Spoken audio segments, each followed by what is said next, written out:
What is up, guys? We are here with the fourth shelf of my recent releases. Starting off with Hobbs and Shaw. I enjoyed this movie. It was better than Fast and Furious 8, 9, and 10. I wish they would make a second one of this.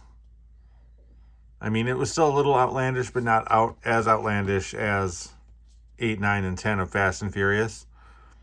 So I'd rather have a little bit more tailored back old school Fast and Furious than over the top ridiculous Fast and Furious that it has become. So I enjoyed this movie. Then we have Good Boys.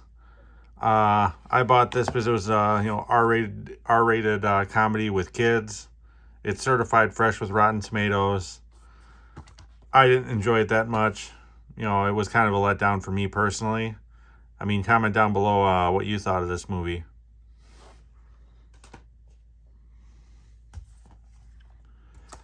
Then we have Angel Has Fallen. Love the Has Fallen franchise. Except for out of the three of them, this one's probably the worst. But I guess this wasn't the original idea for this movie. It was originally supposed to be Air Force One kind of plot line. And they kind of deviated from that because the producer thought it was too similar. But I don't know. This one just kind of, it's different when it's a certain location. And now this is not a certain location. And the big names didn't have big parts. Except for, obviously, Gerard Butler and Morgan Freeman. So this one was kind of a letdown for me. But, I'm a completist. And it wasn't, unwatchably horrible.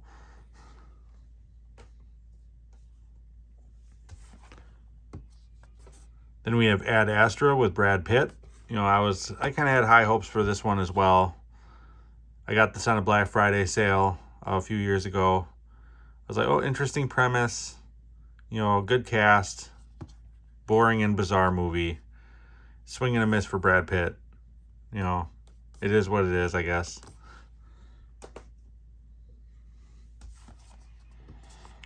Then we have Rambo Last Blood.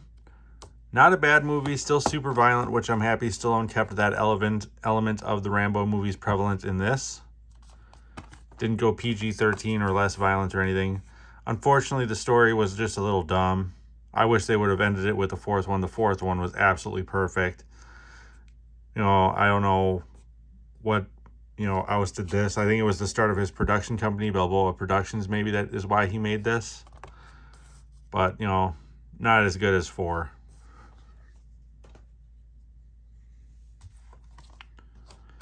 Then we've got Black and Blue with Naomi Harris and Tyrese Gibson.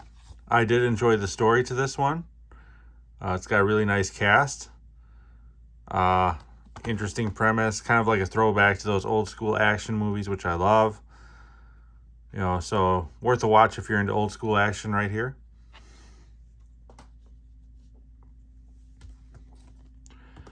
Then we have Terminator Dark Fate. I was not a fan of this. I thought Genesis was better than this movie.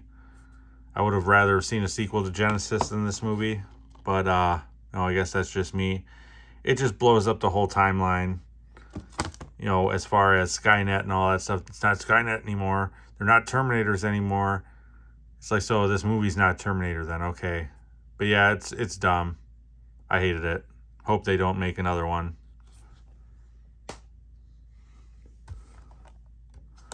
Then we have Midway, remake of an old movie, at least maybe just in title alone. I never saw the original. Not Roland Emmerich's best work. Great cast. Visuals were okay, I guess, considering it was a war movie. But it's kind of like not Roland Emmerich's forte, I guess you can say. It's him trying to branch out, and it was eh. So, I mean, it is what it is. At least it's not bad. It's just not great.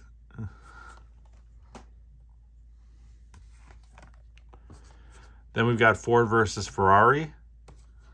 This was a great movie. I enjoyed this movie. James Mangold did a great job directing it. Is a great director as well. Love the cast. Matt Damon and Christian Bale did great together. Interesting story I didn't know much about. So, I mean, I thoroughly enjoyed this. I mean, comments down below on what you thought of Ford versus Ferrari.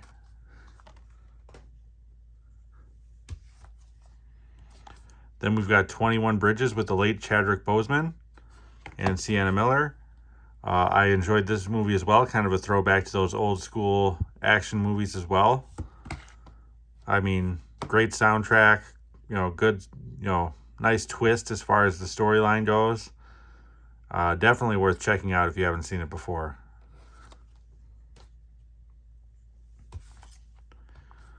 Then we have Jumanji: The Next Level.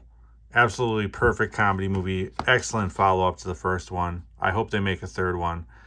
I wouldn't say it's better than the first one. It's just as good. That's what I said. These are just absolutely perfectly done. I mean, the cast is just phenomenal. The only things I didn't like about this movie, if I had to pick something, was I didn't like Danny Glover and Danny DeVito in it. But otherwise, everyone else was perfect. Absolutely perfect. But that's if I had to choose something.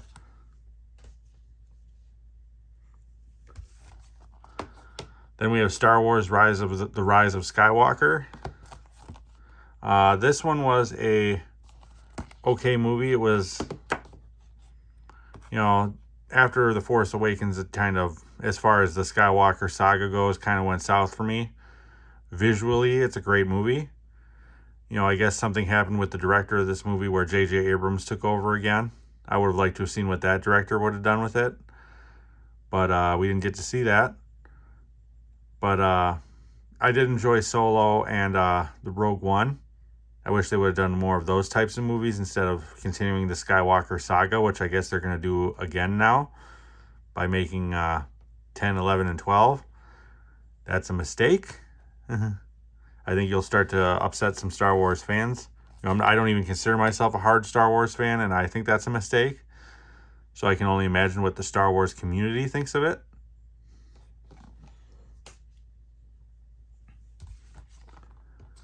Then we've got Bad Boys for Life. This was the last movie I saw in the theaters before COVID shut it all down. And I absolutely loved this movie. And because of COVID, this was the highest grossing movie in the theater that year. I'm happy that they filmed Bad Boys 4. I don't know when it's coming out. There's been no solid release date yet, but it is in post-production. Hoping it keeps up with the Bad Boys persona and the soundtracks and the visuals. So we'll find out in time with that one. But yeah, comments down below on what you thought of Bad Boys for Life. Maybe the fourth one should have been called Bad Boys for Life, but I guess they didn't think of that.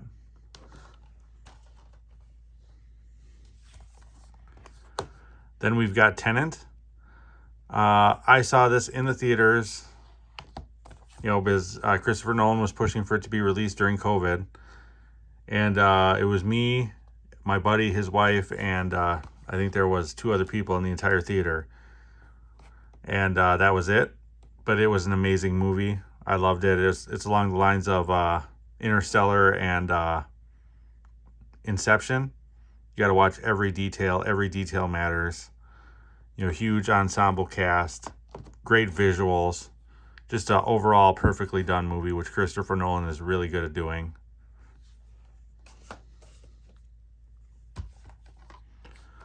Then we have Honest Thief with Liam Neeson, another one of those old school action movie type things with a great cast.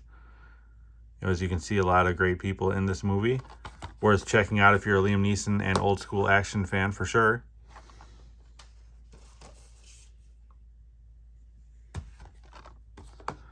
Then we have Let Him Go with Diane Lane and Kevin Costner. I saw the trailer to this in Tenet and wanted to see it. I was like, boy, that's like kind of a messed up kind of storyline there, So I bought it when it came out on Blu-ray and absolutely loved it. Well done movie. It's kind of messed up, so be prepared for that. But definitely worth a watch if you haven't seen it before.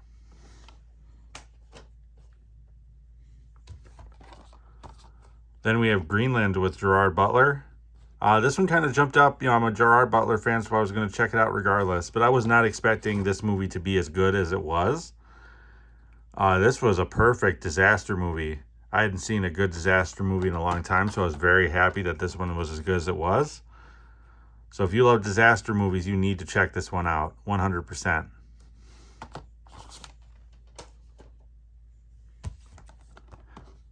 Then we have Wonder Woman 1984. I watched this one at home when they were releasing theatrical releases on HBO Max.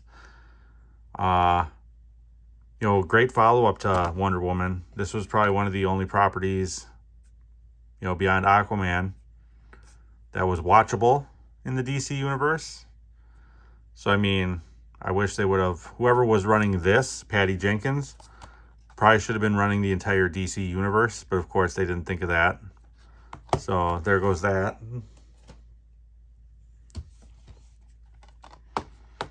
Then we have The Marksman with Liam Neeson, which is another one of those old school action movie type movies.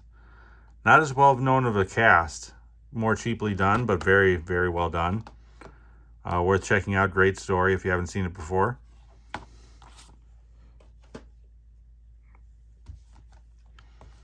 Then we have Godzilla vs. Kong. This was better than Godzilla King of the Monsters, but still horrible compared to the first Godzilla and Kong Skull Island.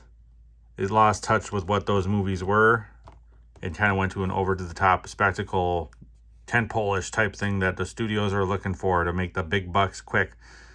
And that's why they're in such disarray right now. So that was a flop for me. Then we've got Wrath of Man with Jason Statham. This movie surprised me as well. I'm not usually a Guy Ritchie fan, but this one was absolutely amazing. Great cast. The way it was written and directed and laid out was absolutely perfect. Check this out. Even if you're not a Jason Statham fan, this is worth checking out. This was probably one of the best movies to come out of the COVID era right here.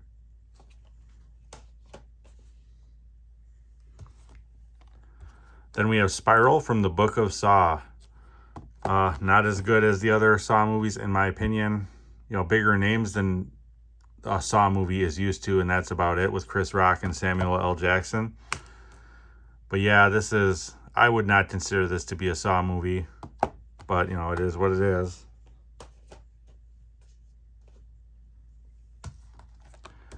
Then we have The Hitman's Wife's Bodyguard, the sequel to The Hitman's Bodyguard. This one was not as good as the first one. Seemed kind of forced as opposed to natural like the first one, which a lot of studios tend to do with sequels. So all in all, only average for me.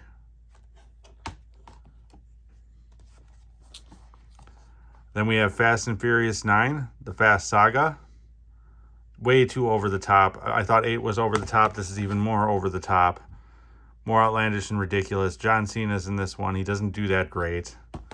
And they go into space in a car, wearing trash bags and like a fish bowl as a helmet. It's ridiculous.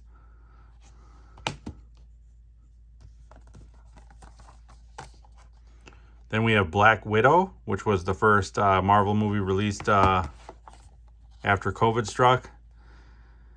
And I enjoyed this movie. It was a solid origin story. And one more look at Black Widow since they killed her off in Endgame. But yeah, it was definitely a fun origin story. I mean, maybe not as big deal as other Marvel movies, but it was still a very solid watch and solid entry.